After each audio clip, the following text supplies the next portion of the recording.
Next stop with Jason here at Hanzell. We're in the Ambassador's Vineyard, and these beauties are from the original plantings. What date? 1953. Chardonnay. Chardonnay. And you've got ground cover everywhere. Yep. And it's pretty obvious that you're not tilling. Correct. So why is that? Because that is not the common approach these days. Yeah, so depending on what the plan for the year is, we'll either crimp, graze, or bale.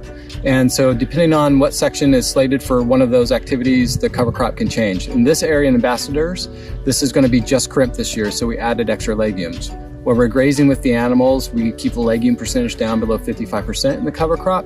So those areas will be grazed with sheep, chickens, geese, ducks, and pigs. And then after the 1 day of grazing, it'll regrow to about 4 or 5 feet, and then we roller crimp that down. In this section will not be grazed this year and just crimped. And so we have a much more diversity and higher percentage of legumes. So these are showing peas, which are in flower right now. We have fava beans here, 3 different types of clover, vetch, triticale, white oats, red oats, and then a lot of daikon radish. So here you can see all of these are daikons. See this nice, I just broke half of it. But the daikons and the root crops are critical in our system. So what the root crops do is the legumes have exudates, so they capture atmospheric nitrogen, bring it through the root systems, nodules, and then exudate them out. Without root crops, there's really nowhere for those exudates to get stored, because in California, our soils here tend to be so dry, starting late spring all the way through into winter. And so what the root crops will do is capture and absorb a lot of those exudates. And then as the summer prolongs and the moisture here and the root crops start to decompose, they re-release that back out into the soil biology to feed on. So our whole goal here is to feed biology. So we focus 100% on soil biology, which is why we do not till. Tilling, 80% of your active soil biology is in the top 10 centimeters of the soil, the humus layer. So if you were to till and destroy that, you sort of eliminate any source of ongoing fertility and or humus layer development. And then mycelium, we're also fungal farmers, so we're trying to boost our fungal properties versus our bacteria.